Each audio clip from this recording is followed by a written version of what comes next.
Hello everyone, welcome to my channel easy way cooking recipes. ఈరోజు మరో super recipe మీ ముందుకు తీసుకొచ్చానండి. ఈరోజు మన రెసిపీ వచ్చేసి సొరకాయ మసాలా పులుసు.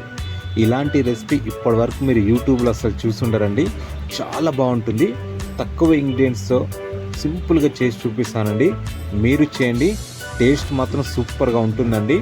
ఇప్పుడు వీటి ఎలా చేయాలో, వీటికి కావాల్సిన ఇంగ్రీడియంట్స్ ఏంటో ఒకసారి చూద్దాం. అసలు ఈ రెసిపీ సొరకాయ అంటే కొంతమందికి ఇష్టం ఉండదండి. ఇలా చేయండి, ఖచ్చితంగా వాళ్ళు కూడా తింటారండి. ఇప్పుడు మనం వీడియోలోకి వెళ్ళిపోదాం. దానికంటే ముందు వాటికి కావాల్సిన ఇంగ్రీడియంట్స్ ఏంటో ఒకసారి చూద్దాం. ఇక్కడ నేను 2 మీడియం సైజు టమాటాలు, 2 మీడియం సైజు ఆనియన్స్, 8 పచ్చిమిర్చి, 8 వెల్లుల్లి రెమ్మలు, దానితో పాటు జీలకర్ర 1/2 స్పూన్ తీసుకున్నానండి. ఇవి 2 కలిసి కచ్చా పచ్చగా దంచుకొని పక్కన పెట్టుకోండి. కొత్తిమీర, కరివేపాకు మీకు తగినంత, 1 స్పూన్ పోపు దినుసులు, 2 ఎండుమిర్చి, 1/2 స్పూన్ పసుపు, 1 స్పూన్ కారం, నానబెట్టిన చిన్న నిమ్మకాయ అంత చింతపండు తీసుకోండి. ఇలా పేస్ట్ లాగా చేసుకొని మెత్తగా చేసుకొని పక్కన పెట్టుకోండి. 1 స్పూన్ ధనియా పౌడర్, 1 స్పూన్ అల్లం వెల్లుల్లి పేస్ట్. తర్వాత మెయిన్గా అండి, ఇక్కడ ఈ సొరకాయ మసాలా పులుసులో ఈ సొరకాయ లేతగా ఉన్నది మాత్రమే తీసుకోండి. ఇక్కడ సుమారుగా నేను 300 గ్రామ్స్ తీసుకున్నానండి. ఈ లేతగా ఉన్నది మాత్రమే తీసుకోండి. ఈ రెసిపీకి చాలా బాగుంటుందండి. ఇప్పుడు ఈ సొరకాయకు ఇలా ఘాట్లు పెట్టుకోండి. మనం ఎలా అయితే కోడిగుడ్డుకి 4 దిక్కుల ఘాట్లు పెడతాం చూడండి, అలాగా ఇలా సొరకాయ మొత్తం పైనుంచి కింది వరకు ఇట్లా ఘాట్లు పెట్టుకొని ఈ విధంగా, అంత మీడియంగా కాదు అంత చిన్నగా కాదు, ఇలా మీడియంగా కోసి పక్కన పెట్టుకోండి. ఇప్పుడు ఈ రెసిపీ మనం కుక్కర్లో చేస్తామండి. కేవలం 10 to 15 మినిట్స్ మాత్రమే టైం పడుతుంది. 2 విజిల్లో మాత్రం కర్రీ రెడీ అయిపోతుందండి. ఇప్పుడు ఒక కుక్కర్ తీసుకోండి. కుక్కర్లో 2 టేబుల్ స్పూన్ ఆయిల్ వేయండి. ఆయిల్ హీట్ ఎక్కిన తర్వాత పోపు దినుసులు వేసి చిట్లాడించండి. పోపు దినుసులు చిట్లాడిన తర్వాత ఇప్పుడు ఆనియన్స్ వేయండి. ఆనియన్స్ వేసి 2 నిమిషాలు మూత పెట్టి ఫ్రై చేసుకోండి. ఒక 2 మినిట్స్ అయిందండి.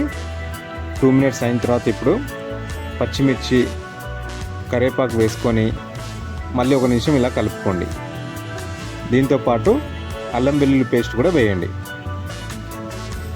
అల్లం వెల్లుల్లి పేస్ట్ పచ్చివాసన పోయేంత వరకు ఇలా ఫ్రై చేసుకోండి.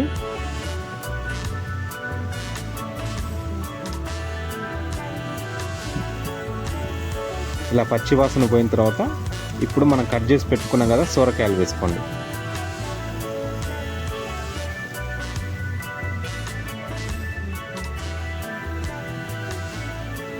సొరకాయలు వేసి వీటితో పాటు మీకు రుచికి తగినంత ఉప్పు కూడా వేసుకోండి.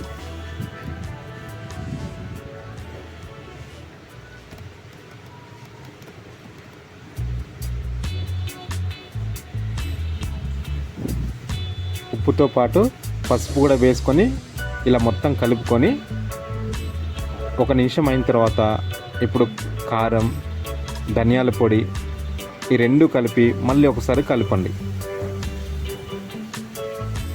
ఇలా 1 నిమిషం కలపడం ద్వారా ఈ స్పైసెస్ ఆనియన్స్కి, సొరకాయకి బాగా పట్టుకుంటుందండి. జస్ట్ 1 నిమిషం ఇలా కలపండి, సరిపోతుంది. ఇప్పుడు 1 నిమిషం కలిపిన తర్వాత ఇప్పుడు మనం కట్ చేసి పెట్టుకున్న టమాటాలు వేసుకోండి. ఈ టమాటాలు వేసుకొని కూడా 1 నిమిషం ఇలా కలుపుకోండి.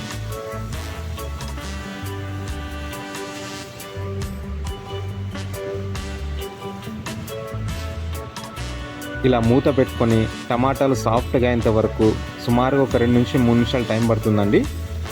ఒక 2-3 నిమిషాలకి టమాటాలు మన సాఫ్ట్గా అవుతాయి. మళ్ళీ 1 నిమిషం ఇలా కలుపుకొని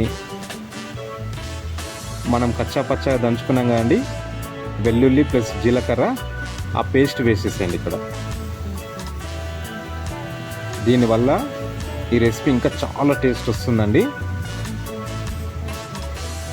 ఇలా వెల్లుల్లి వేసి 1 నిమిషం కలుపుకున్న తర్వాత ఇప్పుడు చింతపండు ఉంది కదండి, ఇప్పుడు చింతపండు వేయండి. మనం మెత్తగా చేసి పెట్టుకున్నాం కదా చింతపండు, వాటర్ తీసేసి మెత్తగా చేసి ఇప్పుడు చింతపండు వేసుకోండి. ఇలా చింతపండు వేసి మళ్ళీ ఒకసారి కలుపుకోండి.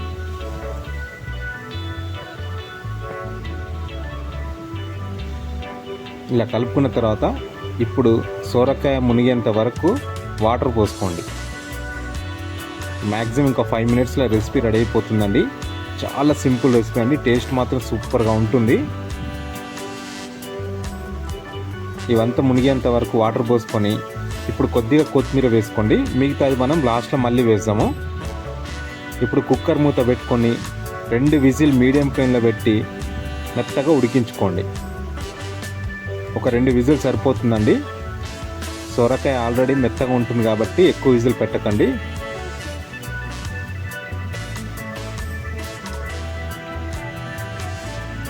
మన ఛానల్ని సబ్స్క్రైబ్ చేయండి.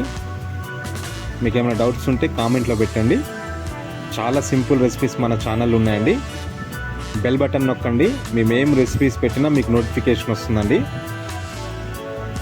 2 విజిల్ అయిపోయిందండి. చూడండి టెక్స్చర్ ఎలా వచ్చిందో. మనకు కర్రీ రెడీ అయిపోయిందండి. ఇప్పుడు ఒక్క నిమిషం అలా ఫ్లేమ్ ఆన్ చేసుకొని ఇలా కలుపుకొని మిగతా కొత్తిమీర వేసి ఒక్క నిమిషం అయిన తర్వాత దించేసేయండి.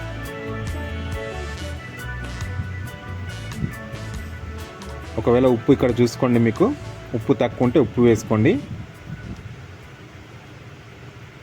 చూడండి మనం ఘాట్లు పెట్టుకున్నాం కదండి, ఆ ఘాట్లోకి ఈ మసాలా అంతా వెళ్ళి తింటుంటే మాత్రం సూపర్గా ఉంటుందండి. చాలా బాగుంటుంది. నేను చెప్పాను కదండి ఇప్పటివరకు యూట్యూబ్లో ఇది లేదని చెప్పి, ఫస్ట్ టైం మనమే పెట్టామండి. ఇలా ఘాట్లు పెట్టుకొని సొరకాయకి మీరు చేయండి రెసిపీ, చాలా బాగుంటుంది. ఆ ఘాట్లోకి మసాలా వెళ్ళి మీరు తింటుంటే మాత్రము చాలా ఎంజాయ్ చేస్తారండి. చివరిగా కొద్దిగా కొత్తిమీర వేసి స్టవ్ ఆఫ్ చేసేయండి. సొరకాయ మసాలా పులుసు రెడీ అయిందండి. సూపర్గా ఉంటుంది. నచ్చితే మా రెసిపీస్ మీకు మా ఛానల్ని సబ్స్క్రైబ్ చేయండి. ఇంకా మంచి మంచి రెసిపీస్ అప్లోడ్ అవుతున్నాయండి. మీరు లైక్ చేయండి. మీరు లైక్ చేయడం వల్ల ఈ రెసిపీ అనేక మందికి ఫార్వర్డ్ అవుతుందండి. ఇంకో మంచి రెసిపీతో మళ్ళీ మీ ముందుకు వస్తానండి. ఈ వీడియో చూస్తున్నందుకు థ్యాంక్ యూ సో మచ్ అండి.